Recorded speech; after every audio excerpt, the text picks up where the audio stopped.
উল্টো রথের দিন বানিয়েছিলাম বাড়িতেই খাজা। খাজা খেতে তো আমরা সবাই ভীষণ ভালোবাসি, তবে শুধু যে রথের সময়ই খাই তা নয়, কিন্তু আমরা যে কোনো সময়ে এটা খুব তাড়াতাড়ি বানিয়ে নিতে পারি, তার রেসিপিটা আমি তোমাদের সাথে শেয়ার করছি। তো দেখো, এখানে আমি নিয়ে নিয়েছি 1 কাপ ময়দা, আর এর মধ্যে খুব সামান্য পরিমাণে লবণ দিয়ে দিলাম। অ্যাড করতে হবে বেশ পরিমাণে ঘি। তো এখানে আমি টোটাল 2 টেবিল স্পুন ঘি অ্যাড করেছি, দিয়ে খুব ভালো করে আমাদেরকে ময়ান দিয়ে নিতে হবে। ময়ানটা কিন্তু আমাদেরকে বেশ অনেকটা সময় ধরেই দিয়ে নিতে হবে, যেন খুব ভালোভাবে ময়ানটা হয়। তো দেখো, এখানে কি সুন্দর দলা দলা পেকে যাচ্ছে, মানে আমাদের ময়ান দেওয়া কিন্তু কমপ্লিট। এবারে আমি অল্প অল্প করে জল দেব, আর খুব সুন্দর একটা ডো বানিয়ে নেব। ডোটা কিন্তু একদম নরম হবে না, আবার হার্ডও হবে না, মোটামুটি নরম একটা ডো আমাদেরকে বানিয়ে নিতে হবে। দেখো কি সুন্দর ডোটা বানিয়ে নিয়েছি। এবার ঢেকে দিলাম, আর 20 থেকে 25 মিনিট কিন্তু আমাদেরকে এটা রেখে দিতে হবে রেস্টের জন্য। তো ওই সময়ের মধ্যে আমরা বানিয়ে নিই এখানে শিরা বানানোর জন্য 1 কাপ নিয়েছি আমি এখানে চিনি, আর 1 কাপ জল, তার সাথে এলাচ, আর দিয়ে দিলাম কিছুটা স্যাফরন, দিয়ে আমাদেরকে শিরাটাকে ফুটিয়ে নিতে হবে। এক তারবালা আমাদের কিন্তু শিরা বানিয়ে নিতে হবে, আর যেন শিরাটা জমে না যায় তার জন্য এখানে সামান্য লেবুর রসও দিয়ে দিলাম। তো আমাদের 1 তারবালা শিরা এখানে রেডি।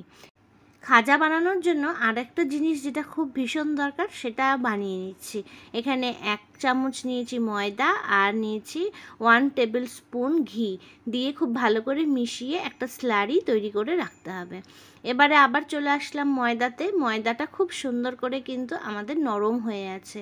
এবার ওই ময়দা থেকে আমরা 5টা লেচি কেটে নিলাম, আর লেচিগুলো দেখো বেশ সুন্দর, অনেকটাই কিন্তু বড় মাপের, খুব একটা ছোট নয়। এবার প্রত্যেকটা লেচি থেকে পাতলা করে আমাদেরকে রুটি বেলে নিতে হবে। তো এখানে অল্প অল্প করে ময়দা দিয়ে দরকারে এখানে ভালো করে পাতলা করে একটা একটা করে রুটি বানিয়ে নিচ্ছি। পাতলা যেন হয় রুটিটা, আমাদেরকে সেটা কিন্তু খেয়াল রাখতে হবে। এইভাবে সবগুলো রুটি বানিয়ে নিলাম। এরপরে চলে আসি নেক্সট স্টেপে। এবার একটা করে রুটি এখানে রাখবো, আর তার উপরে ময়দা আর ঘিয়ের যে স্লারিটা বানিয়েছিলাম সেটা পুরো রুটিটার মধ্যে স্প্রেড করে দিতে হবে, আর তার উপরে আবার আরেকটা রুটি দিয়ে দিতে হবে, দিয়ে আবার সেই ময়দা আর ঘিয়ের মিশ্রণটা খুব ভালো করে পুরোটা রুটির মধ্যে আমাদেরকে কিন্তু মাখিয়ে নিতে হবে। খুব ভালো স্প্রেড হতে হবে, প্রত্যেকটা অংশে যেন এই স্লারিটা লেগে থাকে। তো এইভাবে যতটা 5টা রুটি বানিয়েছিলাম, 5টে রুটির মধ্যে আমাদেরকে সেমভাবে করে নিতে হবে। এইটা করলে খাজার যে খাজগুলো আছে সেটা কিন্তু খুব ভালোভাবে বোঝা যাবে। এখানে আমি তাড়াহুড়োর জন্য হাত দিয়েই করেছি, তোমরা চাইলে অয়েল ব্রাশ করার যে ব্রাশগুলো হয় সেটা দিয়েও কিন্তু এইভাবে একটার পর একটার ওপরে এই স্লারিটাকে লাগিয়ে দিতে পারো। ওপরের যে রুটিটা রাখবো সেই রুটিটাকে কিন্তু আমরা সাইজে একটু বড় বেলে নেব।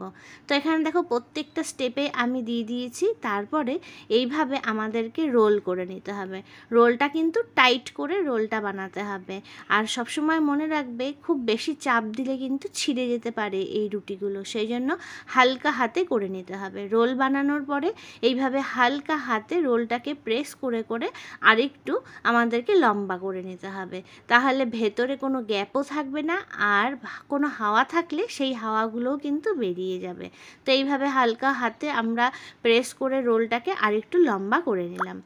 এরপরে আমরা একটা ভালো ধারালো ছুরি নেব, আর সেটা দিয়ে কেটে নেব। তো তোমরা যেমন মোটা করতে চাও, বড় করতে চাও, সেই হিসেবে কিন্তু লেয়ার্সগুলো বাড়িয়ে নিতে পারো, আর কাটিংটাও বড় করে নিতে পারো। তো আমি খুব বড় সাইজের বানাবো না, ছোট ছোট বানাবো, তার জন্য এইভাবে কাটস করে নিলাম।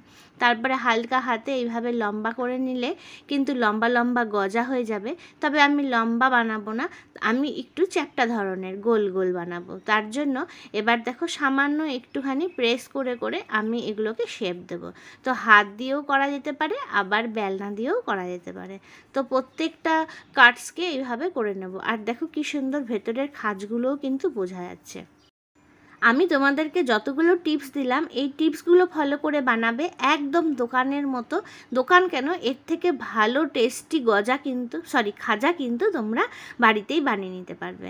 এরপরে দেখো এখানে অয়েল নিয়েছি। অয়েল কিন্তু খুব বেশি গরম করা যাবে না, আমি অবশ্য সাদা রিফাইন অয়েলের সাথে একটু ঘিও মিশিয়ে নিয়েছি। আর তেলের টেম্পারেচার খুব বেশি গরম রাখা যাবে না, হালকা একটু গরম, আর আস্তে আস্তে একদম লো ফ্লেমে এগুলোকে ফ্রাই করতে হবে। যত লো ফ্লেমে এগুলোকে ফ্রাই করবে তত বেশি খাস্তা হবে, আর খাজগুলোও কিন্তু তত বেশি বোঝা যাবে। তো এইভাবে যখনই একটু হালকা গোল্ডেন কালার হয়ে যাবে আমাদেরকে উঠিয়ে নিয়ে সাথে সাথে এখানে শিরার মধ্যে দিতে হবে, আর শিরাটা কিন্তু হালকা গরম থাকতে হবে। তারপরে শিরার মধ্যে এপিট ওপিট করে আমি এখানে প্রায় 1 মিনিট মতো রেখে দিয়েছিলাম। এইভাবেই কিন্তু করবে, খুবই সুন্দর খেতে হয়, আর কেশর ছিল বলে ফ্লেভারটাও কিন্তু ভীষণ ভালো হয়েছিল। তো ওইদিকে 1 লট করার পরে আবার বসিয়ে দিয়েছি। অল্প অল্প করে ভাজলে ভাজাটাও খুব ভালো হয়, তাই আমি অল্প অল্প করেই খাজা নিয়েছি আর ভেজেছি। তারপরে 1 মিনিট করে রেখেছি শিরার মধ্যে, তারপরে অন্য প্লেটে তুলে তুলে আবার সাজিয়ে দিয়েছি। তো এইভাবেই সবগুলো খাজা আমি বানিয়ে নিয়েছি। দেখো কি সুন্দর দেখতে হয়েছে, আর সত্যিকারে খেতে কিন্তু জাস্ট অসাধারণ হয়েছিল। মিন্নিরও খুব ভালো লেগেছে, চেয়ে চেয়ে খেয়েছে, আর হাজব্যান্ডও বাড়িতে এসে পরে খেয়ে বলেছে খুব সুন্দর হয়েছে। তোমরা অবশ্যই এইভাবে ট্রাই করো আর আমাকে জানিও কেমন লাগলো। ভালো লাগলে অবশ্যই শেয়ার করে দিও।